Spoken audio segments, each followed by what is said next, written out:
إن الحمد لله نحمده ونستعينه ونستغفره ونعوذ بالله من شرور أنفسنا وسيئات أعمالنا من يهده الله فلا مضل له ومن يضلل فلا هادي له وأشهد أن لا إله إلا الله وحده لا شريك له وأشهد أن محمدا عبده ورسوله صلوات الله وسلامه وبركاته عليه. يا أيها الذين آمنوا اتقوا الله حق تقاته ولا تموتن إلا وأنتم مسلمون. يا أيها الناس اتقوا ربكم الذي خلقكم من نفس واحدة وخلق منها زوجها وبث منهما رجالا كثيرا ونساء واتقوا الله الذي تساءلون به والأرحام إن الله كان عليكم رقيبا. يا أيها الذين آمنوا اتقوا الله وقولوا قولا سديدا يصلح لكم أعمالكم ويغفر لكم ذنوبكم ومن يطع الله ورسوله فقد فاز فوزا عظيما.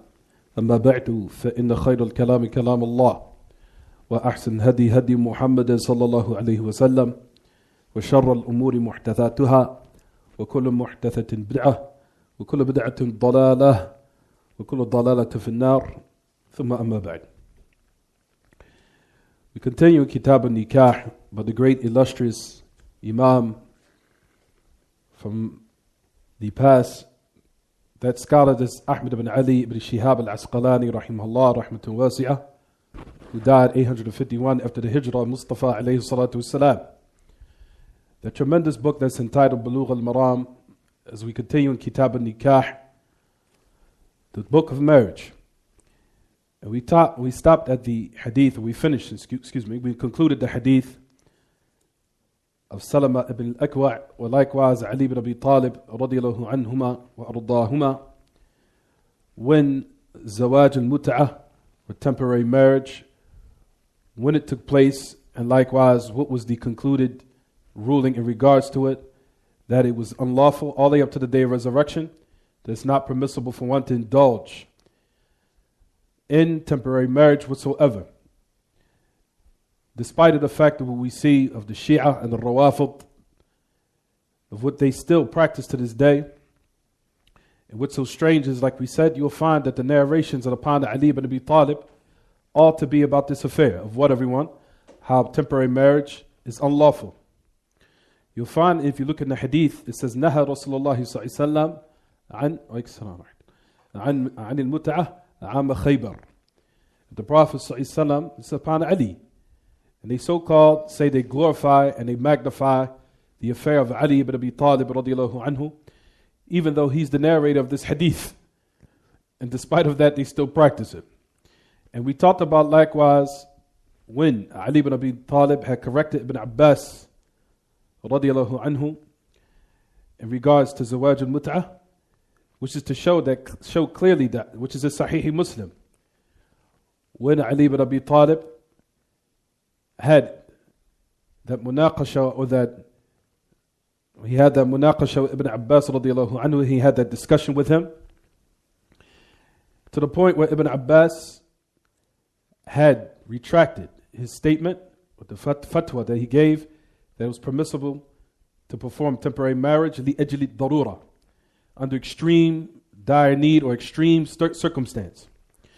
But we said in the end, Ibn Abbas have retracted the fatwa and they joined the Jama'ah in light of what the great Imam Muhammad ibn Salih al-Uthaymeen rahimahullah rahmatun wasi'ah had mentioned. But the point why we mention this is to show that Ali ibn Abi Talib is clearly upon something totally in contrast to what the Rawafid and the Shia practice. To this day, they still practice this disgusting act, even though Ali ibn Abi Talib is the one who narrated the prohibition of it from the Prophet ﷺ. And despite of that is to show that it's not about Ali, rather it's just mere hawa, mere desires that they're following, and that so-called they propagate them glorifying Ali or magnifying Ali is just, as they say, min bab dharr rumad fil a'yun. It's just a smokescreen. But however, what's behind it is just merely one following his desires. So we said also likewise the year, what was the meaning of Am al-Tas, which is in the Hadeeth, where it says on the authority Ali ibn Abi Talib, likewise, أن النبي صلى الله عليه وسلم نهى عن متعة النساء وعن أكل الحمر الأهلية يوم خيبر. On the authority Ali ibn Abi Talib, that the Prophet صلى الله عليه وسلم, that he prohibited متعة النساء, meaning temporary marriage to women, and also the eating of those wild donkeys, those domestic donkeys, the domestic donkeys.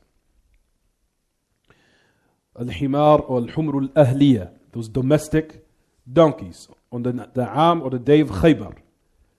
So we said, Ya Ma'ash al-Ikhwa, that was the hadith where we stopped at, in which we're going to explain likewise today, on the authority of Rabi' ibn Sabrah, عن أبيه أن رسول الله صلى الله عليه وسلم قال إني كنت أذنت لكم في الاستمتاع من النساء وإن الله قد حرم ذلك إلى يوم القيامة فمن كان عنده منهن شيء فليخلي سبيلها لا تأخذوا مما آتيتموهن شيئا.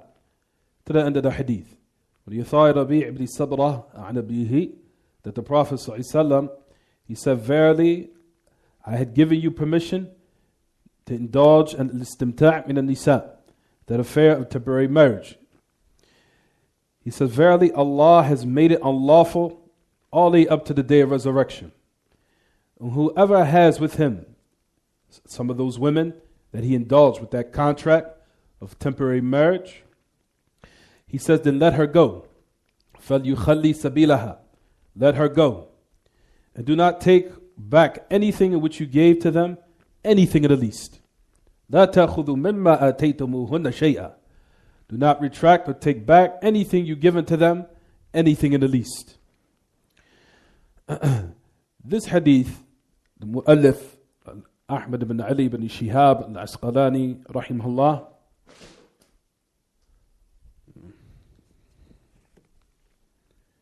Ahmad ibn Ali ibn Hajar al-Asqalani rahimahullah, they said al-Mu'allif, that he brought this wording of the hadith in order to clarify infisal al-nahi an al-mut'a.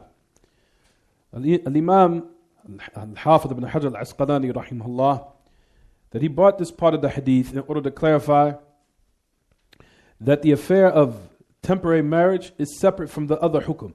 There's two rulings that the Prophet ﷺ had brought here.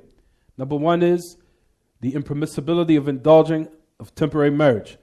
Also likewise, and I forgot to mention this before we actually inaugurated the lecture today, or the lesson today, we discussed from last lesson the difference between zawaj al-mut'ah and az-zawaj bi niyyat al-talaq.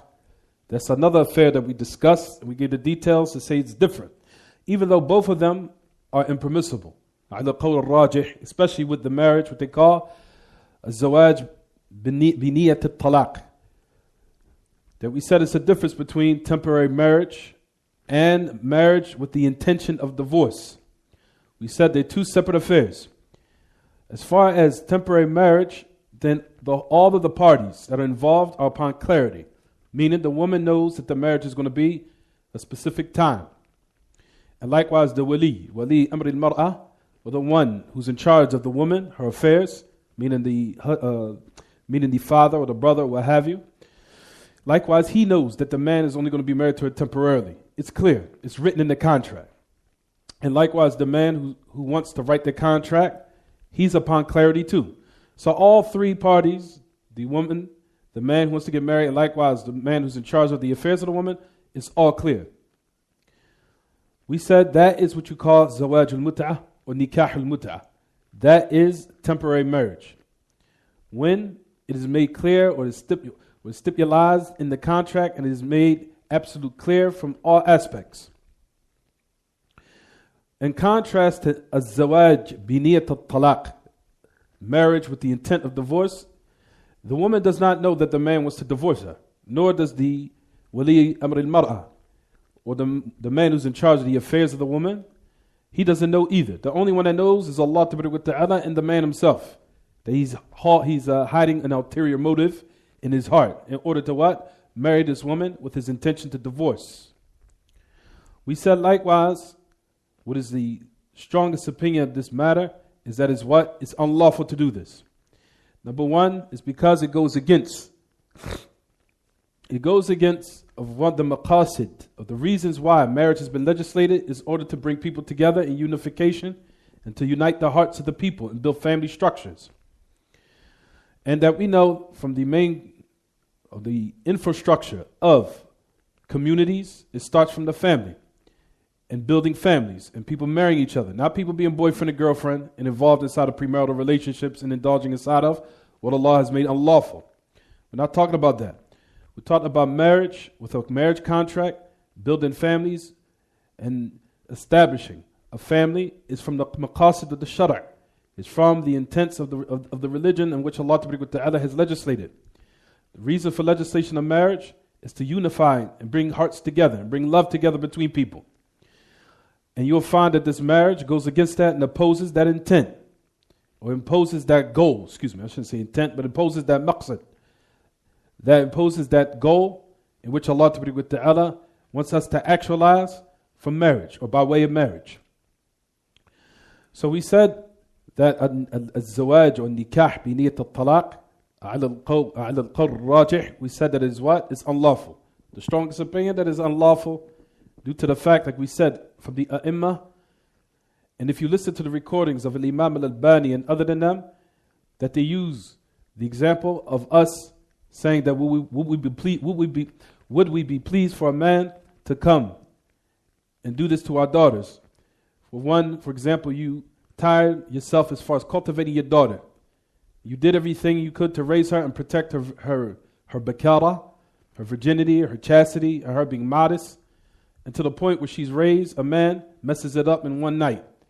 Comes, he marries her, has fun with her, it's a big joke, and messes up and removes one of the most precious things, the most dearest things to a woman that she did in order to preserve for a long period of time.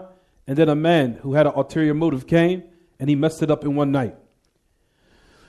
For verily no man will want this for his own daughter, that a man will come and do this, that he will marry her, take her virginity, and then after a month or 2 months or what have you, he divorces her and leaves her. And like we said, in a lot of different countries, you'll find from their practices, once a woman loses her virginity, a lot of men are not what? They don't desire her anymore. In some places, in countries, you'll find that a lot of men, if they don't marry a virgin, and she's a thayyib, a woman that was previously married, they don't desire her.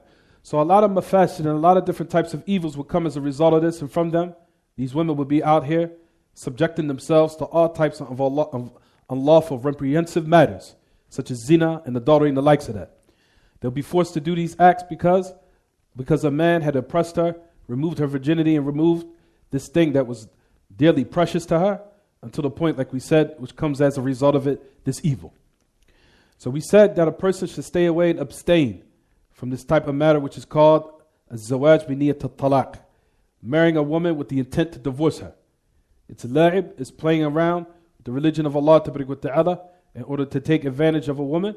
And like we said, if you was to reverse the affair upon yourself, you would not be pleased with it if a man did this to your own daughter. And this is exactly what Imam al-Albani rahimahullah had mentioned, and he used when a person had discussed this. He said that was from the reasons that would you do this, or would you want this for your own daughter? Would you want somebody to do this to your mother, or would you want somebody to do this to your family? And of course the man said, no, I wouldn't want a man to marry my mother, or marry my daughter, or marry my sister, just to play around with her momentarily, have and satisfy his desires, and then after that throws her in the trash as if she's just merely a lu'ba, as if she's just a mere toy in the hands of men. So we said in regards to that, that was one of the affairs that we discussed from the last lesson, and now we continue in the affair of how. You'll find in the hadith here, when you thought Rabi'a ibn Sadbarah al-Adabi, where it says, Naha an muta'at al-nisa. So the Prophet ﷺ, that he mentioned two rulings in this hadith or in this wording. He mentioned two affairs, two rulings in this hadith. He said, number one, Naha an muta'at al-nisa, that he prohibited temporary marriage. He prohibited, alayhi salatu wasalam, temporary marriage and the eating of those wild donkeys on the day of Khaybar. On the day of Khaybar. Notice the Prophet ﷺ has said that he prohibited muta'at al-nisa, The word mut'ah is there's two types of mut'ah in our religion, or in the deen of Allah, or the way of life. There's two types of mut'ah. Number one is that which is called mut'ah al-hajj, which is called mut'ah of hajj. And the asl, or the origin, linguistically, of this word mut'ah means pleasure, which is what of pleasure, and one indulging of what will make something easy upon him. Mut'ah in Arabic means like pleasure. But here, number one is there's two types of mut'ah. You have the mut'ah of hajj. The mut'ah of hajj. The mut'ah of hajj, that one is commanded that one do it. Rather, that is the best ritual for one to perform in hajj. Is mut'ah. It was what they call tamattu'. Tamattu' is the best ritual of hajj. Rather, you'll find during the time of the Prophet ﷺ, that was something that he had obliged upon the Sahaba to perform. He made an affair that was obligatory upon them. As Shaykh al-Islam Taymiyyah will mention. So you have two types of mut'ah. You have mut'ah of hajj, and you have the mut'ah which is prohibited, which is what? Mut'ah an-nisa. Temporary marriage, or one indulging of taking pleasure in women temporarily. So the first one has been commanded that one do it, and the second one is what? The second one is impermissible. When we say commanded to do it, we mean that was only exclusively for the Sahaba, for them to perform mut'at al-hajj. As far as us, when coming after the Sahaba, ridwanullahi alayhim ajma'een, coming after them, what has been made as far as with us is that it's highly recommended.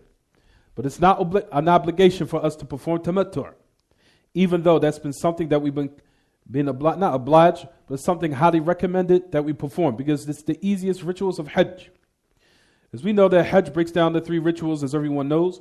Tamattu', which is mut'ah. The first one is tamattu', then you have qiran, and then you have ifrad. Qiran is when you perform. But firstly, we're going to break down what's the meaning of mut'at al-hajj. Number one is mut'at al-hajj is that a person that he passes the miqat, of course. Miqat means the place where you start and assume the state of ihram, which is that sacred state that one enters if he wants to perform hajj or umrah. And it's in the months of hajj, during the time of when a person wants to perform hajj, of course. When a person wants to perform hajj, it does not necessarily have to be in Dhul Hijjah. If he wants to make his niyyah for hajj, it could be in what? Dhul Qa'dah.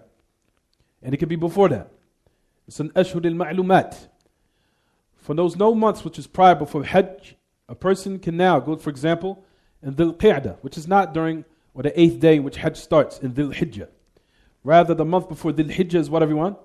Dhul Qa'dah or Dhul Qa'dah.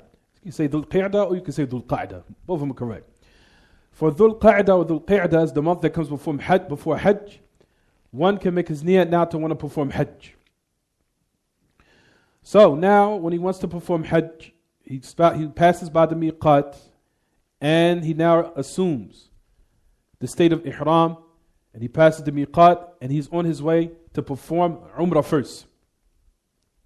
He's on his way to perform umrah first. Notice it's probably a month before actually hajj starts, for example. A month or maybe almost two. And he can perform umrah, and then he can stay in Mecca, and he can enjoy himself with everything that's halal before he what? Before he assume the state of ihram. So that's the reason why it's called mut'ah. Because after you perform umrah, everything's halal for you. Women, you can be intimate with your wife, you can wear oils, you can wear your regular clothes as long as you stay in Mecca.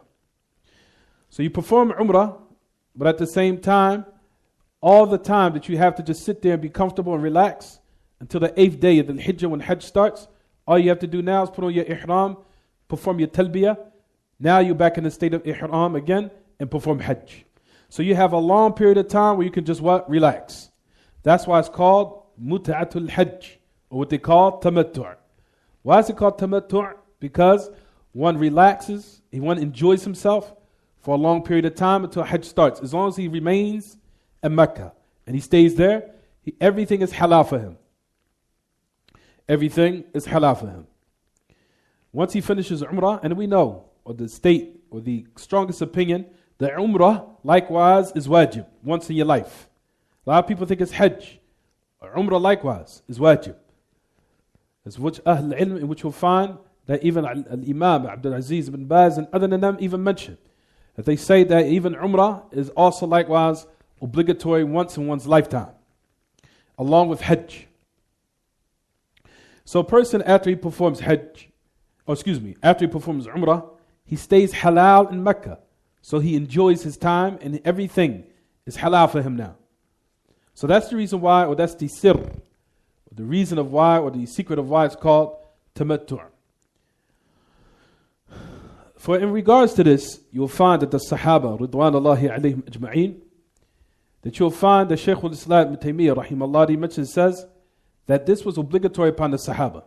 Listen to what Shaykh al-Islam, he says, إنها كانت في تلك أي المتعة واجبة على الصحابة وهذا هو الصحيح بمعنى أنها واجبة على الصحابة سنة في حق غيرهم.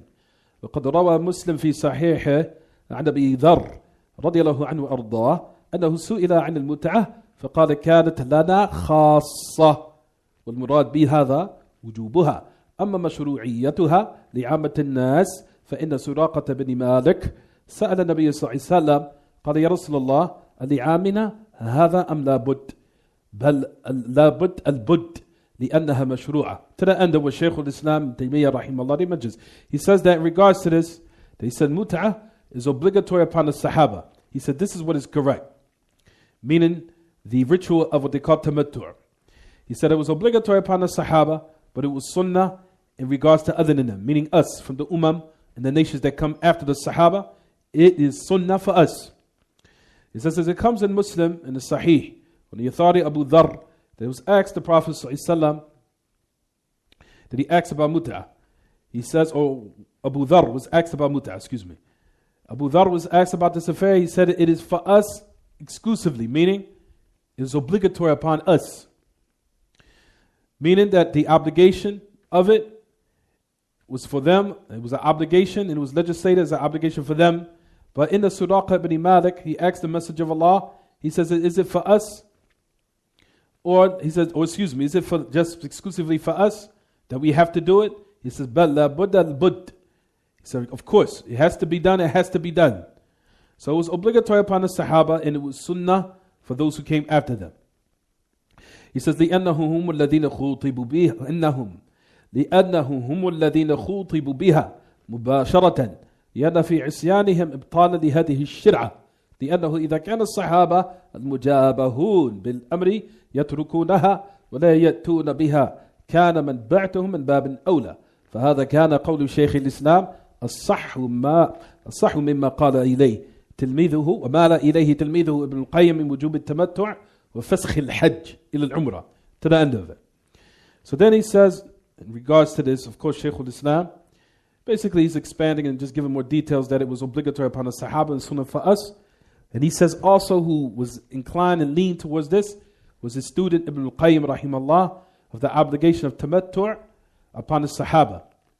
And also what they call fasakh al-Hajj, meaning fasakh al-Hajj, meaning the abrogation of Hajj and making it into Umrah. What is the meaning of that?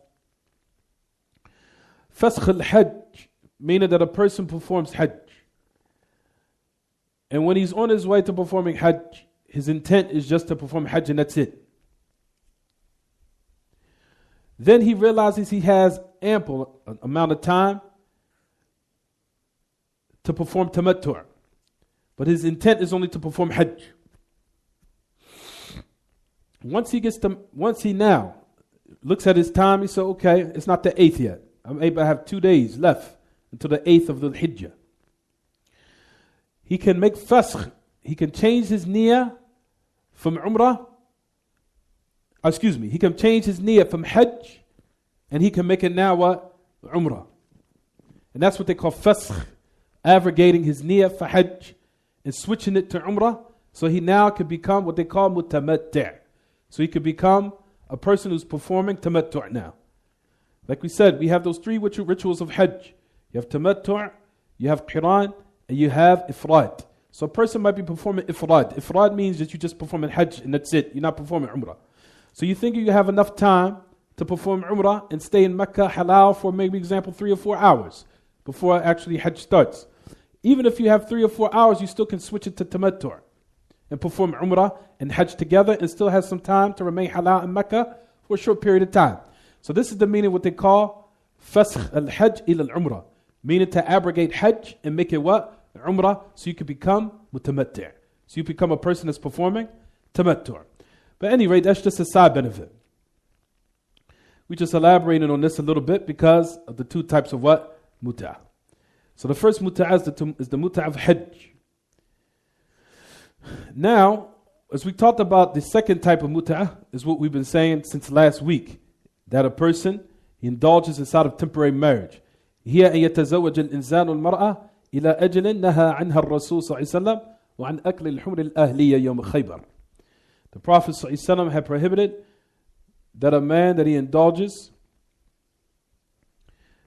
indulges inside of temporary marriage, he says, to a specific time. And that the Prophet ﷺ had prohibited this, and he likewise prohibited the eating of those wild donkeys on the day of Khaybar. Al-Humr al-Ahliyah, the meaning of Al-Humr al-Ahliyah, that the Prophet ﷺ gave what they call a qaid, a restriction. What is prohibited is those domestic donkeys. He says, however, what is permissible is what they call Al-Humr al-Wahshiyah. Al-Humr al-Wahshiyah. Al-Humr al-Wahshiyah, or those wild donkeys, are permissible to eat. Humr al-Wahshiyah tu'tabaru saydan. It's considered that a person can hunt it, and he can also what? He can slaughter it. Those wild type of donkeys that live in the bar, that live in like the desert or in a desolate place where they're not domestic. Rather, they're what? They're considered like wild. They're wahshi.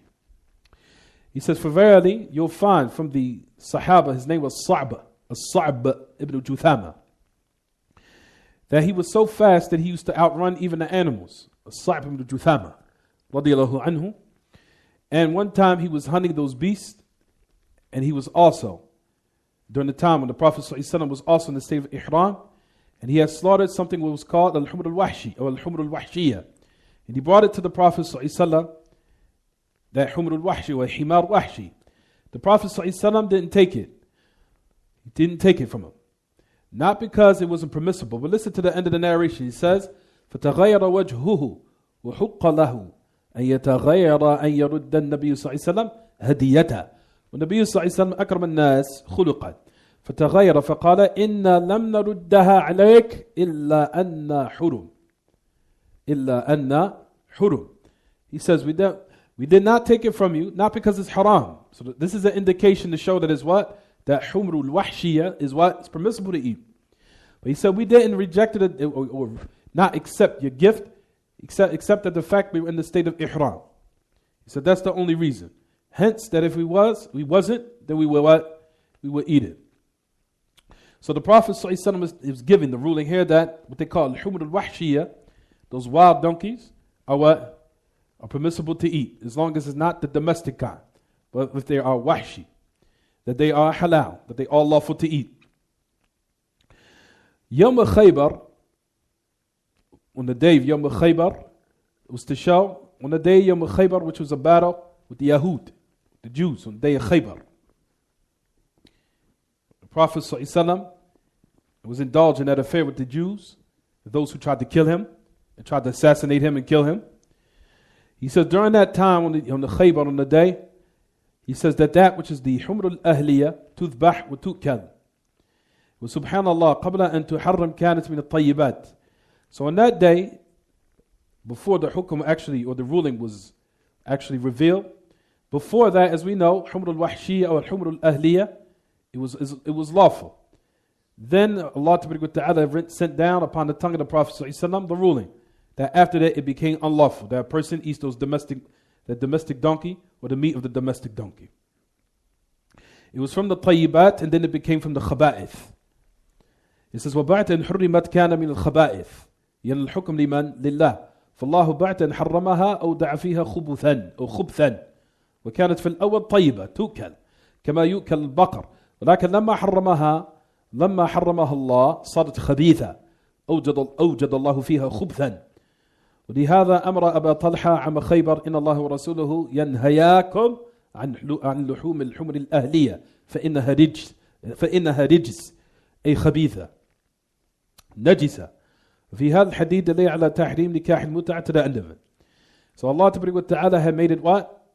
Unlawful, the domestic donkey, and Allah Ta'ala also made khubth in it after that. He put khubth, wickedness, inside of it.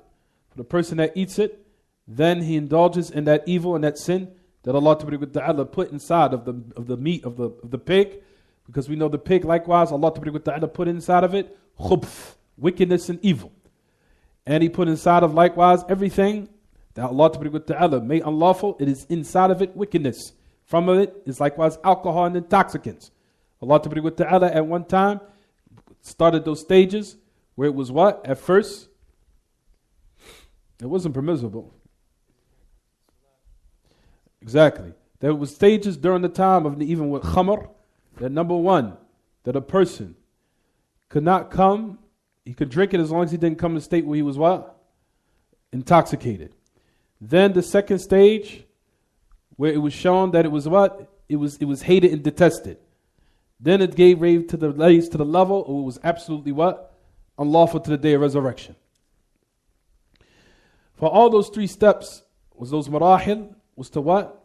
Was to start off with the ahkam, to show that what was the most important and vital was one to purify his belief system and his mind before the rest of the ahkam came. It's as if a person had to take his time, focus on what is the most important thing, and then later in the revelation, everything had become what? Unlawful. It was not permissible to what? Indulge in those affairs, but Allah Ta'ala started with the most vital thing, which is to purify the people's belief and conviction, which is the aqidah and the belief. Once that became purified, the rest of the ahkam have been revealed, and the people were what? Willing to accept it. So when Allah Ta'ala made unlawful, for example, fornication, adultery, drinking of intoxicants, drug, or anything that was unlawful, they accepted it wholeheartedly, because now the foundation was laid down, and everything of the belief system was in their hearts deep rooted, until that which pertained to the branches of the religion, they accepted it and submitted to it wholeheartedly, without any reluctance. That's the reason why you'll find that a lot of these ahkam, especially here, this is an example of this. It said that, for example, on the day of Khaybar, before it was what? Lawful. But then the domestic donkey, after that became what? Unlawful. So you'll find a period in which Mecca, for 13 years, the Prophet ﷺ focused on what? Monotheism and aqidah and tawheed, and removing the people of polytheism and paganism, and that their heart being tied in with something with the creation. Allah Ta'ala have revealed to his Prophet ﷺ to carry this out and be the first mission for 13 years straight in Mecca. But as far as the ahkam in regards to the other parts of the religion, all the other subsidiary matters, meaning the branches of the religion, majority of that had been completed when he went to Medina, alayhi salatu wasalam. Because the most ultimate goal and the most important is the foundation being laid down. Once that was laid down, the groundwork was laid down for the foundation, then the house got built on top of it. See, a lot of people these days, they focus on the house and they leave off the foundation. That's the reason why you'll find people falling into either deviance, or you'll find them either falling to ridda, to apostation, because they didn't focus on what is the most vital of all affairs, which is the foundation of the religion, which is a minhaj that you see in these ahadith. Because the Prophet ﷺ noticed that he what? Certain affairs that are unlawful now, with the Sahaba, he started it off in degrees, and that which is a marahil of stages, until finally became unlawful. An example of this you'll find is the hadith what? Which is pertaining to what they call al-humr al-ahliyah, to those what? Domestic donkeys, which was unlawful on the day of Khaybar. Fi hadha al-hadith, so it's the impermissible. What do you see in this hadith is what, everyone? The impermissibility of one to indulge inside of temporary marriage and the eating of what? Of the domestic donkey.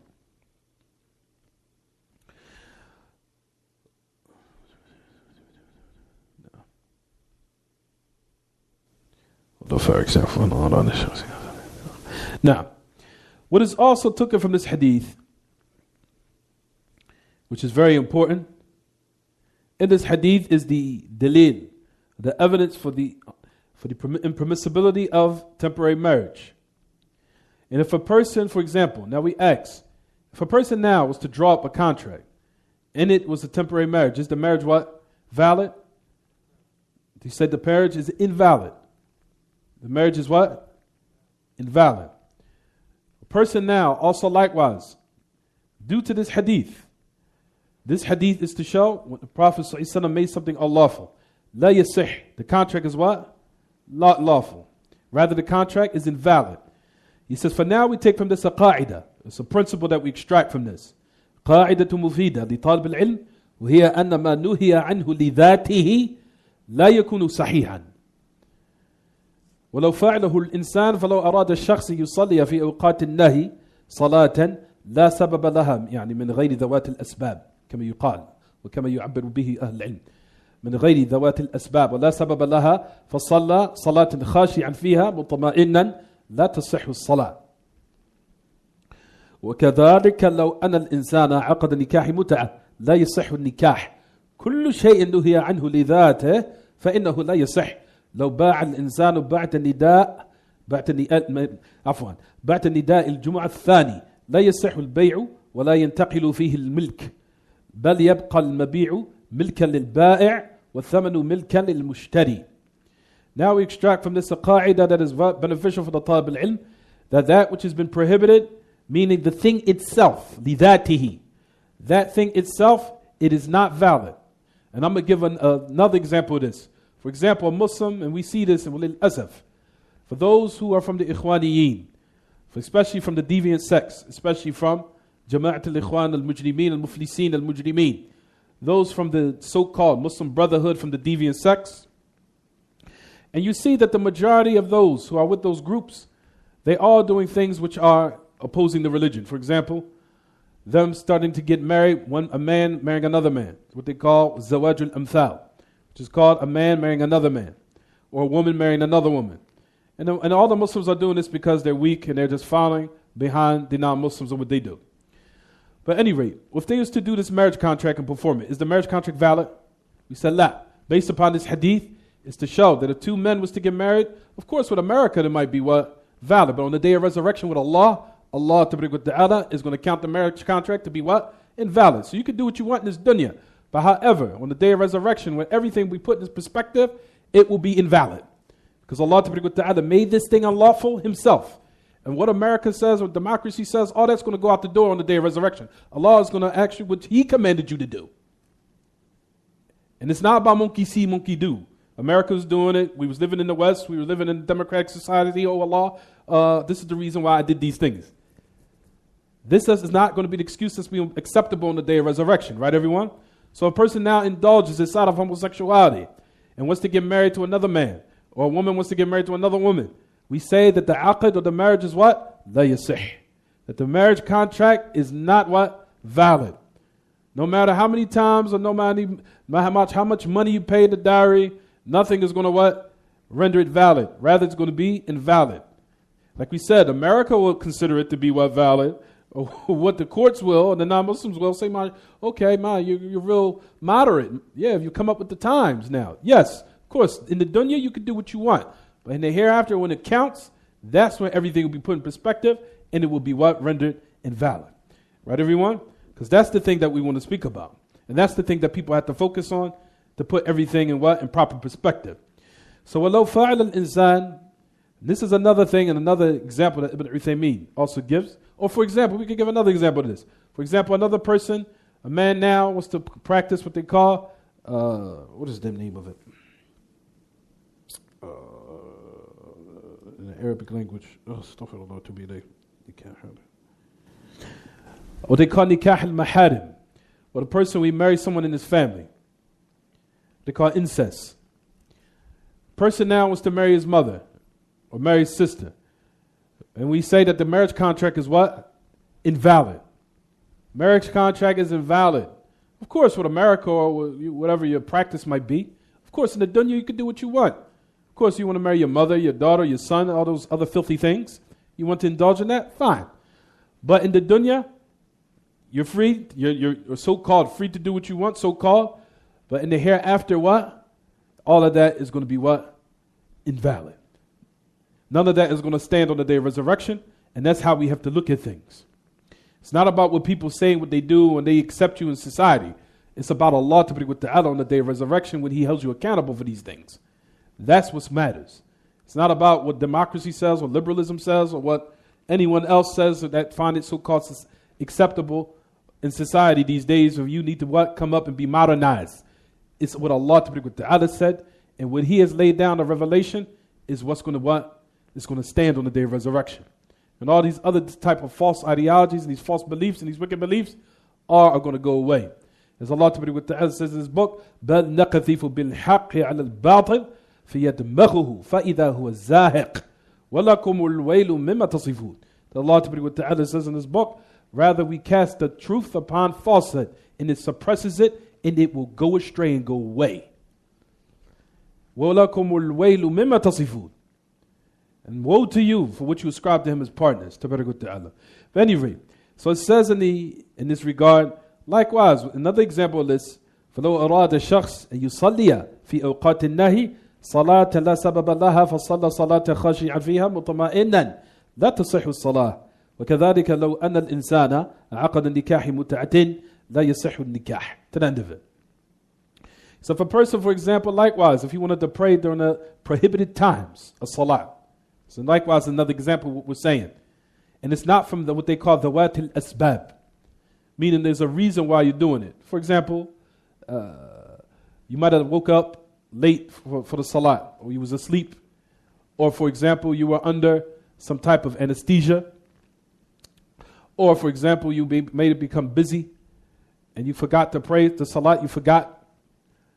So if you forgot your salat, of course, we know the Prophet ﷺ mentioned that. There's no kafara for it, except that one prays it once he remembers to do it, right everyone? So, the fact you might have forgot to pray dhuhr, and then ended up in asr. You didn't remember, it just so happened you forgot. And it happens to be during the time of what? A prohibited time. That salat that you pray is from what they call dhawatul asbab. It's the reason why you're doing it. A legislated reason. It's called dhawatul asbab. But there's certain salat that are not dhawatul asbab. You understand? You just get up, you want to pray a salat during the time when it's prohibited. And then the Shaykh even goes on to say, you might pray a salat khashi'an fiha. Person has all that humility and humbleness in it. All the concentration, everything that you're supposed to pray in it is there. And you also feel that tranquility and that serenity, you're mutma'in, you're at ease. We say that the salat here is still what? Invalid. Even if you have the khushu' in it, you have the humility, you have all the fear, you have all the focus, and that tranquility and all those different things that is from the salat that you're supposed to have. If you pray it during the times and when it's prohibited, like we said, it's not from what they call dhawatul asbab. The salat that is a reason for you praying it in that specific time. As I just gave an example of it, right everyone? If it's not from what they call dhawatul asbab, it's not permissible to pray in the time where it's prohibited. So if you pray in that time when it's prohibited, no matter how much khushu' you have or how much of the wajibat and the arkan and all, well, you're not having an arkan because you're praying in the time when it's prohibited. But no matter how much you perfected your prayer in it, it's still what? It's still invalid. Likewise, even Shaykh even goes on to say, لو باع الإنسان بعد نداء الجمعة الثانية لا يصح البيع. Likewise, for example, a person was to perform a sale transaction after the second Jumu'ah, meaning the adhan is called from when Jumu'ah is about to commence. The Jumu'ah al-Thaniya, or the Nida al-Jumu'ah al-Thaniya, they call for the second Jumu'ah, meaning the second adhan, for everyone to come. And now to what? Start Jumu'ah. The Jumu'ah is going to commence. If a person was to perform a sale transaction in that time, that the sale transaction is invalid. لا ينتقل فيه الملك, that the ownership of that what? That merchandise doesn't go to the person that bought it. La. Rather, the merchandise stays with the merchant and the money is supposed to stay with the one who wants to purchase it. The sale transaction is what? Batil, invalid. It's not supposed to take place once the second what? Call for Jumu'ah started and commenced. Rather, everyone that owns everything stays in their what? In their ownership. And it doesn't commence, nor does it move, nor is it valid. So like we said, these affairs, which is impermissible, like we said, Ya ma'ashal ikhwa, it's not permissible to indulge in these matters, because if Allah and His Messenger made it unlawful, then it's not, meaning the thing itself, then it's not permissible to what? Or that thing renders the actual contract invalid. The thing actually renders the contract. For example, a person wants to sell you pork meat, and he makes a sale transaction. The what? That sale transaction does not carry out. It's batil. Not supposed to even sell it in the first place. Not even to a non-Muslim. Muslims are not even supposed to indulge in it or sell it to a non-Muslim either. Neither be pork, khamar, tadkhin, none of it. Even if it's to a non-Muslim. All of it, due to the fact that the actual mabi' or the sil'ah or the bida'ah, the merchandise is haram, bi'ayniha, then it's not permissible to benefit from it, but financially or monetarily, whatsoever. طيب. ومن فوائد الحديث تحريم اللحوم الحمر الأهلية حتى ولو كانت صغيرة ولو سمينة ولو اضطر الإنسان. Now we say, as we know that the domestic donkey and the eating of it is what? Unlawful. No matter how small it is, or how fat it is, or how big it is, or how meaty it is, to the end of it. However, we know the only time when it's permissible to eat these unlawful type of meat is during the time what they call hal al-ittirar. Hal al-ittirar. Or during the time when you feel like you're about to die, you're in an extreme circumstance, من باب الضرورة ومن باب الاضطرار فقد فصل لكم ما حرم عليكم إلا ما اضطررتم إليه. So you know the ayah Allah Tabaraka wa Ta'ala وَلَقَدْ فَصَّلَ لَكُمْ مَا حَرَّمَ عَلَيْكُمْ إِلَّا مَا اضْطُرِرْتُمْ إِلَيْهِ. Also the ayah Allah Tabaraka wa Ta'ala says وَحُرِّمَ عَلَيْكُمُ الْمَيْتَةُ وَالدَّمُ وَلَحْمُ الْخِنْزِيرِ وَمَا أُهِلَّ لِغَيْرِ اللَّهِ بِهِ والمنخنقة والموقوذة والمتردية والنطيحة وما أكل السبع إلا ما ذكيتم وما ذبح على النصب وأن تستقسموا بالأزلام ذلكم فسق اليوم يئس الذين كفروا من دينكم فلا تخشوه واخشوه اليوم أكملت لكم دينكم وأتممت عليكم نعمتي ورضيت لكم الإسلام دينا فمن اضطر في مخمصة غير متجانف لإثم فإن الله غفور رحيم. To the end of the ayah. Well, Allah Tabaraka wa Ta'ala says in his book, and this is the mawdu' al-shahid right here. He said, فَمَنِ اضْطُرَّ فِي مَخْمَصَةٍ غَيْرَ مُتَجَانِفٍ لِإِثْمٍ فَإِنَّ اللَّهَ غَفُورٌ رَحِيمٌ in Surah Al-Ma'idah. He said, for the one who's been forced to eat something that's unlawful, to stay alive, according to the necessity of it, to keep you alive. You're not supposed to eat it, and then once you get to the point where you feel you're full, now, I'm still in that time where I'm about to die, I feel like. Let me finish it off. La. You ate enough in order to keep yourself what? Alive. After that, stop. It's not permissible to eat it anymore, that particular meat. You understand? So that was what we call حال الاضطرار, or what they call حال الضرورة. ومعنى الضرورة ما يلزم منها التلف. That which comes from it, destruction, or one dying, or an extreme circumstance. حال الاضطرار, or what they call حال الضرورة. An extreme circumstance will come as a result of it, death. So Allah Ta'ala made it unlawful to eat something unlawful according to the need that will keep you alive. As long as it'll keep you alive, that's it. It's not permissible for you to eat it anymore. So you see how complete our religion is. Even in these extreme circumstances, Allah explains to us how to conduct yourself and what you can do. As we know, the qa'idah from usul is what they call al-darurat tubtilu al-mahdhurat. As we know in the usul al-fiqh, the qa'idah where it says al-darurat, those extreme circumstances where death might come as a result of it, it makes or nullifies the prohibitions momentarily. Until what? Until one, he removes that state that he's in of death, then after that, then the prohibition what? Resumes. It's not permissible for you to continue to do it. As long as you've done what in order to that which will keep you alive, then it's done. You understand, everyone? طيب. What time is it? It's 2. طيب. Next hadith on the authority of Rabi' ibn Sabra. We already read the hadith. We'll start explaining it. He says that the Prophet said, كنت أذنت لكم في الاستمتاع من النساء. في الاستمتاع من النساء. وإن الله قد حرم ذلك إلى يوم القيامة. Ooh, I forgot something.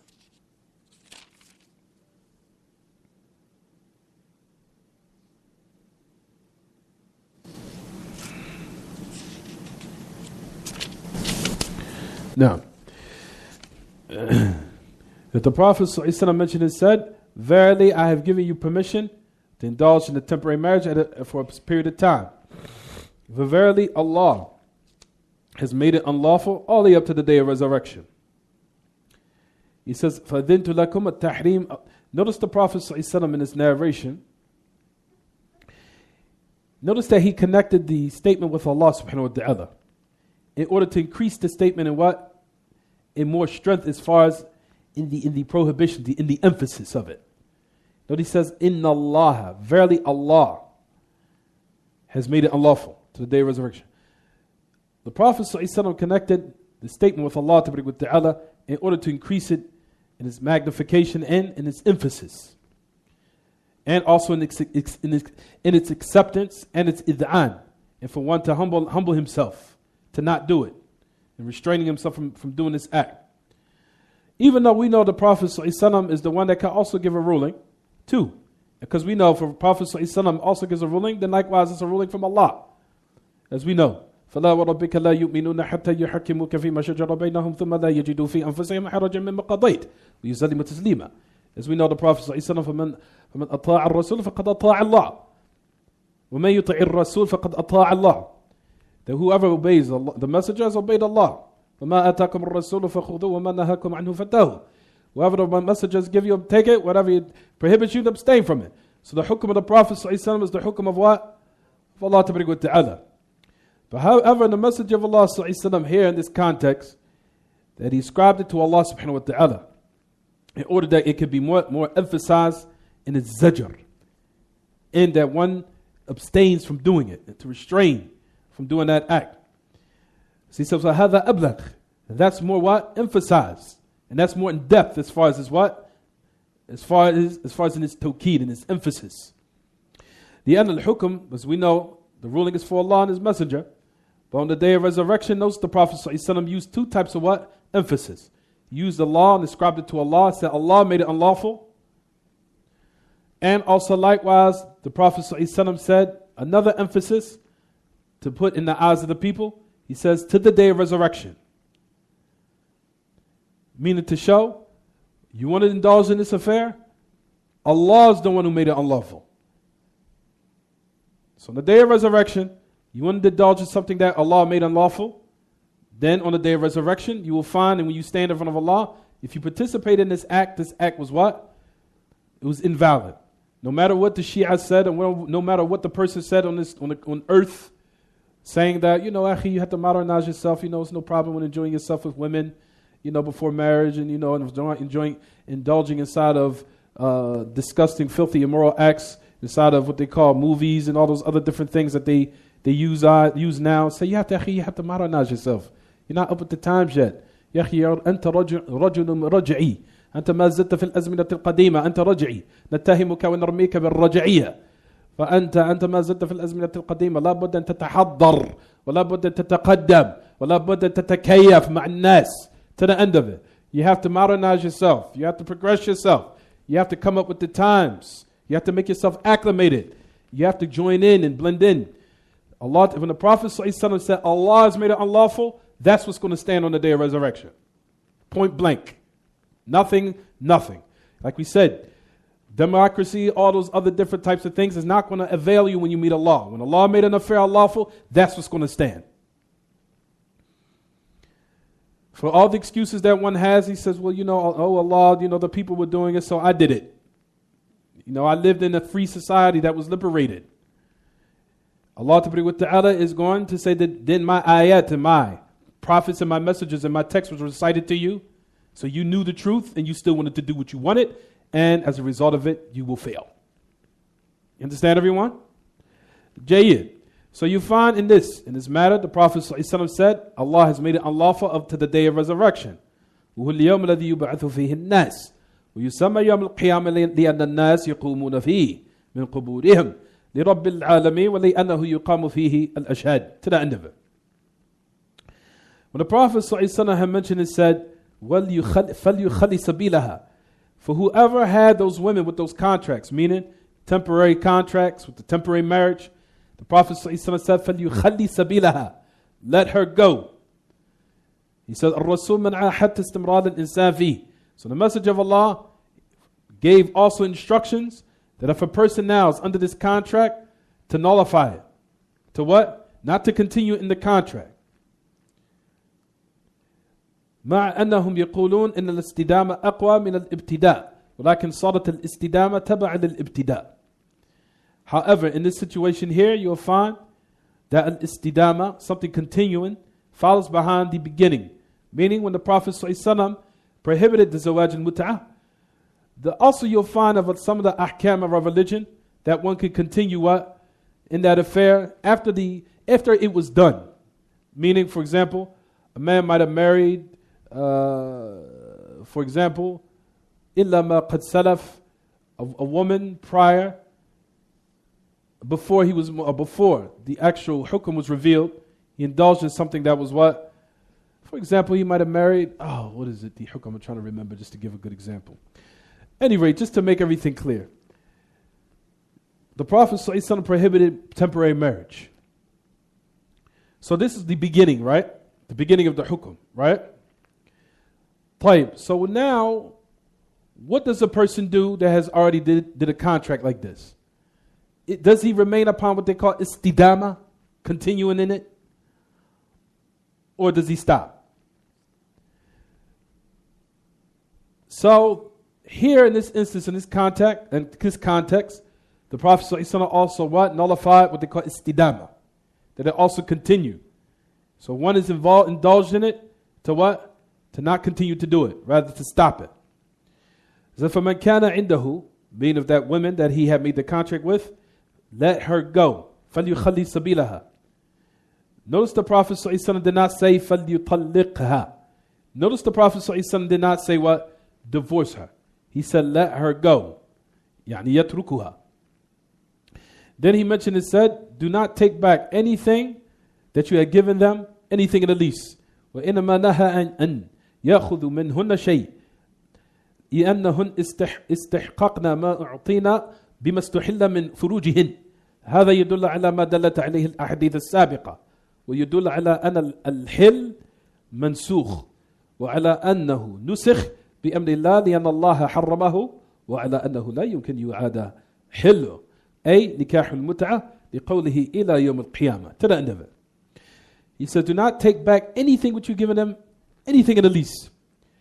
The Prophet ﷺ prohibited that one take back anything from those women that they've given them. Meaning what they deserve or what they was given of what was made from their private parts or as a result of that thing they was given, making their private parts halal. Which is to indicate what everyone of what those previous ahadith that we just took from last week or a couple of weeks ago. That the hil of, as far as temporary marriage was what? Abrogated. The affair was what? Abrogated by the command of Allah. Allah made it unlawful upon the person, and there's no way that it could go back to being not what? Halal, ever again. So that's what we say in this regards to this matter, all the way up to the day of resurrection, that is what? It's not permissible to indulge in this affair, no matter what the Shia say, the Rawafid, alayhim min Allahi ma yastahiqun, that which they say about now, we can still do it no matter what, even though the Hadeeth ibn Abi Talib is the one who narrated the Hadith, we still do it anyway. As you'll find from the Rawafid and the Shia, they still practice this to this day. They still do these disgusting unlawful acts to this day. ويستفاد من هذا الحديث أن من عقد على شيء عقدا فاسدا فإن الواجب التخلي عنه لقوله فمن كان عنده منهن شيء فليخلي سبيلها وعلى هذا فلو تبايع الرجلان بيعا غير صحيح بفقد شرط من شروطه أو بمانع من موانعه فالواجب فسخ هذا البيع والتخلي عنه. To the end of it. So we extract a benefit from the hadith. What's the benefit? The benefit number one is that whoever makes a contract upon something, a contract that is fasid, that is invalid, for verily it's obligatory now to what? Takhalli anhu, to get far away from it, and to pull out of it immediately. And that goes for those people now, because I've heard now, even in Philadelphia, I heard some sisters, and it's a shame, 2 sisters getting married. I said, what? 2 Muslim sisters getting married? They got married. I said, how you get married? The marriage contract is invalid, no matter what. How many contracts you made? How much money she pays as a dowry? I know some of the people online, they was like, huh? Dowry? So the sister paid the dowry to another sister?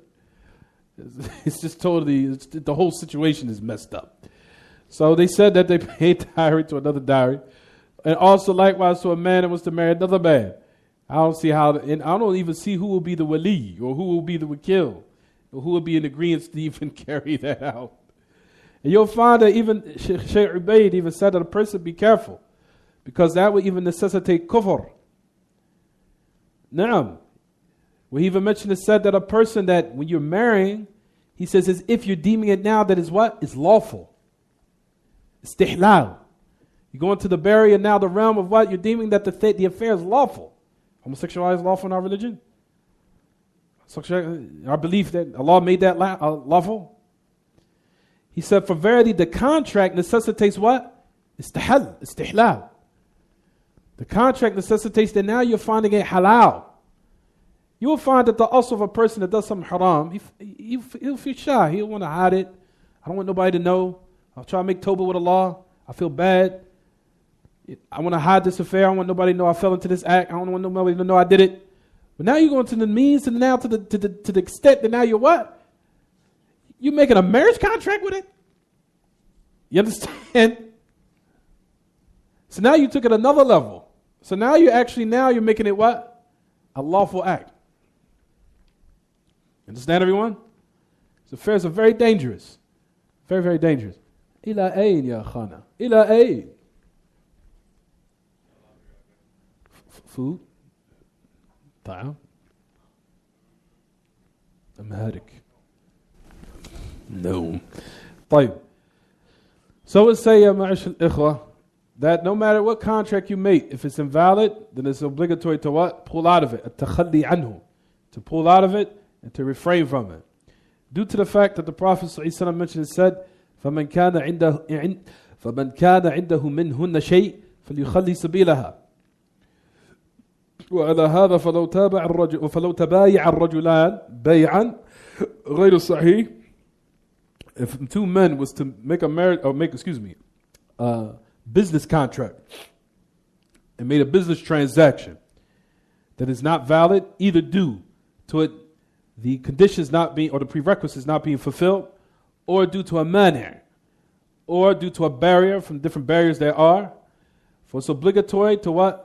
To nullify this sale transaction, to pull out of it. بل الواجب التخلي عنه. Rather, it's obligatory to pull out of it. نقول الفسخ لماذا؟ لأن الفسخ فرع عن صحته وهذا العقد غير صحيح. We don't say fasakh, rather the contract is abrogated. He says rather a contract that's invalid, we say it's غير صحيح. Because if you say it's fasakh, it's abrogated, that means that before that it was what? It was valid. So what we just say then totally is what? It's غير صحيح. It's not valid. From the giddy up, as they say, right? طيب. We'll stop here. And there's the next hadith that I wanted to talk about, but we'll suffice with this for today. And that's what they call the impermissibility of what? Nikah al-tahleel, what they call al-muhallil wal-muhallal. That the Prophet ﷺ cursed the one who's a muhallil and the muhallal. The man who indulges in a marriage contract in order to have and be intimate with his wife that he divorced so he could go back to his what? Former husband. That we'll talk about next week. بإذن الله جل شأنه. ونكتفي بهذا القدر. وإذا كان عندكم سؤال أو استفسار فليتفضل بسؤاله. وإلا نكتفي بهذا القدر. Is there any questions? From the sisters? Sisters? Write it down, please. The what? Hajj. Hajj. Hajj. You may Hajj and Umrah together, but you're not halal in Mecca. You don't remain halal in Mecca.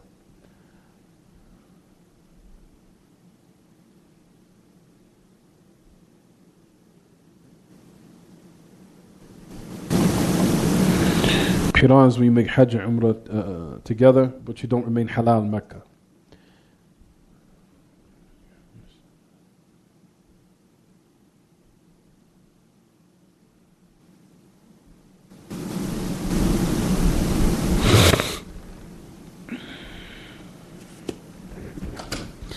If you miss a prayer, you pray the prayer that you missed. Pray the prayer that you missed, the one that you formerly missed. What is that? What is it? I don't know the word. You have to clarify the word. I don't know what that means. Is it permissible for a woman to wear dreads? As far as a woman wear dreads, we say to the women, don't wear dreads. Do not wear dreadlocks. Number one, due to the fact you'll find in the sunnah, after a woman is on her menses, she's in her braids, after a certain period of time, she has to what? She has to take the braids out and allow the water to come in the hair. After she makes a ghusl off her mens, that she what? She removes it to allow the water to penetrate and wash the hair. After a certain period of time, a woman is supposed to take her braids out. She's not supposed to have it all the time.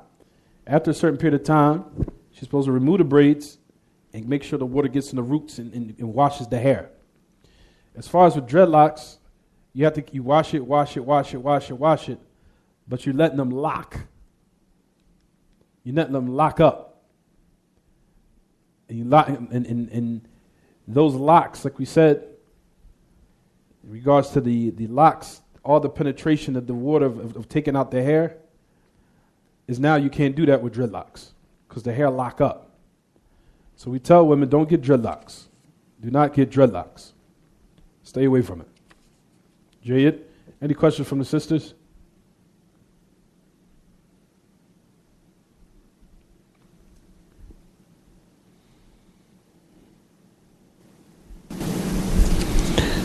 Any questions?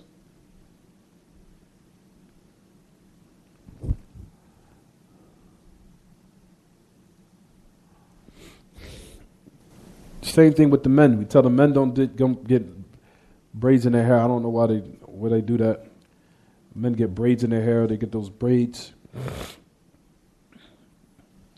Because we said it takes a long period for locks. In order for it to lock up, it takes a long period of time. Then after they pull it out, they take it out. They're going to have to take it out. How's it going to lock up again? It's going to take then they got to wait a long another period of time for it to lock up. Because you're not supposed to keep braids in your hair a long period of time. After a certain amount of time with a woman, she has to take it out, let the water get in her hair, penetrate, so get to the roots to what? Make sure everything is cleanly, everything is clean, and to take it out, and then she can, if she wants, she can braid it back up. But other than that, as far as the locks, that's something different. That's even more in-depth and intense, especially when they start to lock up. That's another what? It's another complex situation where she can't let the water penetrate to get inside the roots to keep everything cleanly, so she can stay purified. So that's the reason why we say to the women, don't get dreadlocks. Stay away from the dreadlocks.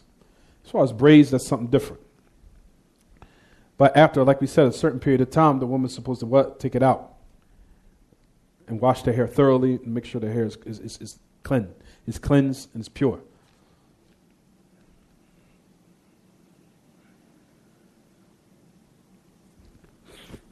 I guess there's no questions from the sisters. هذا وصلى الله وسلم بارك على نبينا محمد وعلى آله وصحبه.